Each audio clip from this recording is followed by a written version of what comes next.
আসসালামু আলাইকুম রহমতুল্লাহ।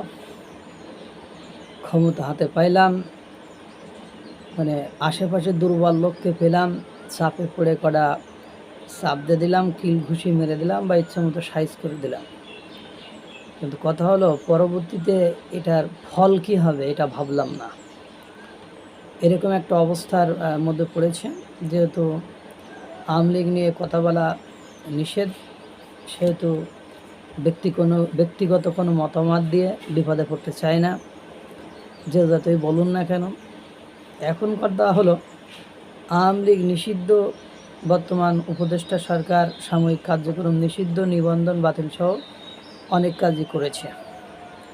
এটা নিয়ে প্রাথমিক পর্যায়ে কোনো কথাবার্তা দেশের অভ্যন্তরের লোকজন তেমন না বললেও বিদেশালারও বলেনি, কিন্তু আস্তে আস্তে সরকারকে চাপের মধ্যে পড়ার মতো সিচুয়েশন ক্রিয়েশন হচ্ছে বিভিন্ন স্থানে।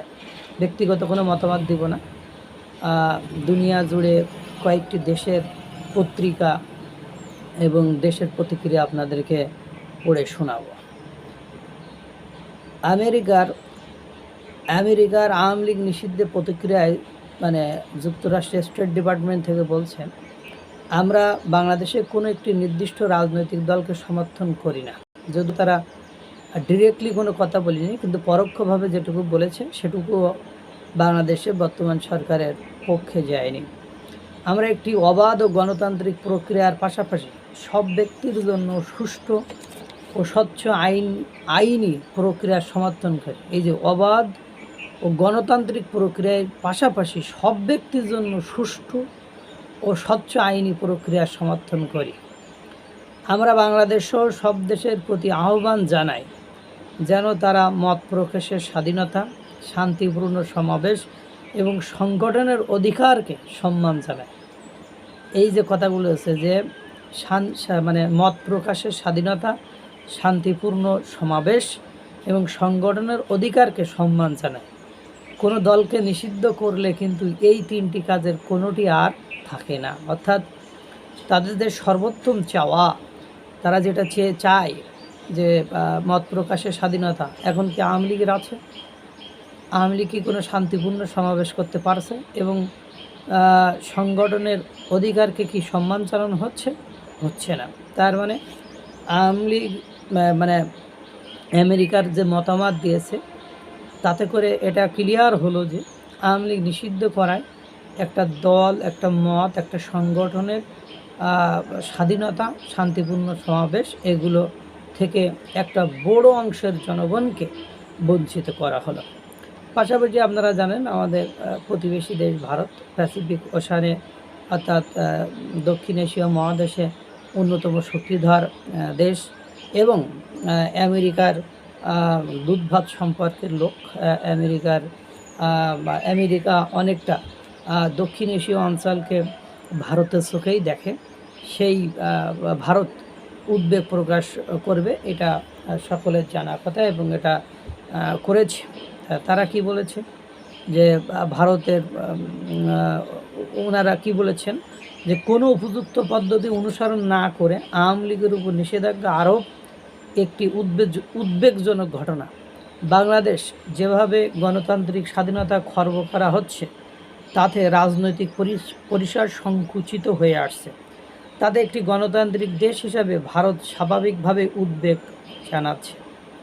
তার চেয়ে সবচেয়ে বড় কথা হলো যে বর্তমান যে সরকার আছে, সেই সরকারের শুভাকাঙ্ক্ষী দেশ পাকিস্তান, তাদের সাথে বাংলাদেশের বর্তমান সময়ের 1 নম্বর দহরম মহরম সম্পর্কের দেশ, তাদের সাথে লেনদেন, ব্যবসা বাণিজ্য, গান বাজনা, সংস্কৃতি, সব কিছুতে পাকিস্তানের মাখামাখি, সেই চরম আকারের মাখামাখি। সেই দেশের 1 নম্বর পত্রিকা, ইংরেজি দৈনিক পত্রিকা ডন পত্রিকা, তার সম্পাদক একটা কলামে এরকম লিখেছেন যে সাম্প্রতিক ঘটনাবলী, বাংলাদেশের সাম্প্রতিক কালের ঘটনাবলী প্রতিশ্রুতি নির্বাচনের বিশ্বাসযোগ্যতার উপর ছায়া ফেলেছে। চিন্তা করেন, আওয়ামী লীগের নিবন্ধন স্থগিত, নির্বাচনে দলটির অংশগ্রহণ স্থগিত করা উদ্বেগজনক।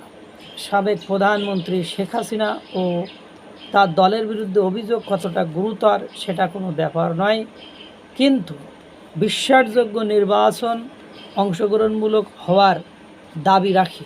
রাজনৈতিক দৃশ্যপট থেকে আওয়ামী লীগকে মুছে ফেলা যাবে না, এর বিশাল সমর্থনসহ রাজনৈতিক বাস্তবতা রয়েছে।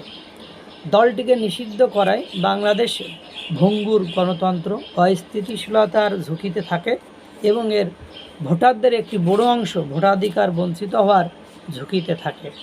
এটা এমন এক সময় হয়েছে যখন ঐক্য সবচেয়ে বেশি প্রয়োজন। অন্তর্বর্তী সরকারকে অবশ্যই স্মরণ রাখতে হবে যে তাদের প্রাথমিক কাজ হলো একটি শান্তিপূর্ণ ও বৈধ উপায়ে ক্ষমতা হস্তান্তর তদারকি করা, কিন্তু ব্যালটের পরিবর্তে রাজনৈতিক বিরোধিতার সমাধান করা হয় নিষিদ্ধ করার মাধ্যমে, তাহলে সেই লক্ষ্য অর্জিত হবে না। আওয়ামী লীগ সহ সব রাজনৈতিক দলকে লেভেল প্লেয়িং ফিল্ড নিশ্চিত করার মাধ্যমে গণতান্ত্রিক আদর্শের নিজের প্রতিশ্রুতিকে অবশ্যই পূরণ করতে হবে। ডক্টর মোহাম্মদ ইউনূসকে নির্বাচনের জন্য একটি স্পষ্ট সময়সূচি নির্ধারণ ও রাজনৈতিক দলের অংশগ্রহণ নিশ্চিত করা শুধু পরবর্তী সরকারের বৈধতাকে শক্তিশালী করবে না, সামরিক হস্তক্ষেপের বিপদ এড়াতেও সাহায্য করবে। সামরিক হস্তক্ষেপের বিপদ এড়াতেও সহায়তা করবে। বাংলাদেশের ভবিষ্যৎ অবশ্যই ব্যালটের মাধ্যমে নির্ধারণ করতে হবে। তাহলে এখন পাকিস্তান যেহেতু সামরিক হস্তক্ষেপ বারবার হয়, সেহেতু ডন পত্রিকা যেহেতু পাকিস্তানের 1 নম্বর পত্রিকা, তারা এই বিষয়ে অবগত কীভাবে সামরিক সরকার বা কীভাবে সামরিক হস্তক্ষেপ আসে এটা তারা খুব ভালো মতো বোঝে, এবং যেহেতু একটা ইংলিশ দৈনিক পত্রিকা সারা বিশ্ব নিয়ে কাজ করে, তাদের রাজনৈতিক প্রজ্ঞা একটু তুলনামূলক বেশি থাকাটাই স্বাভাবিক। দেখছেন তারা কি বলছে। এখন কথা হলো, আমরা যদি কোনো কথা বলি তাহলে আমাদের গ্রেপ্তারের আওতায় নিয়ে আসবে। আমরা কোনো কথা বলিনি, বলার ইচ্ছাও নেই, বলবও না। কিন্তু বিদেশের মুখ আপনি কীভাবে আটকাবেন? এই যে মার্কিন যুক্তরাষ্ট্র, এই যে ভারত, এই যে পাকিস্তানের সংবাদ মাধ্যম, গণমাধ্যম, এগুলো দিয়েই দেখবেন আপনারা সহ ডক্টর মোহাম্মদ ইউনূস সরকার ব্যাপক চাপে পড়ে যাবে, এবং এই সাধারণ ছাত্রছাত্রীর কথা পড়ে, ঝোঁকে পড়ে, পোকে পড়ে যে কাজগুলো করছেন, এইগুলোই আপনার দেখবেন গোদের উপর বিস্ফোরণ হয়ে দাঁড়াবে। আল্লাহ তাআলা সকলকে ভালো রাখুক, সুস্থ রাখুক। আসসালামু আলাইকুম ওয়া রাহমাতুল্লাহ।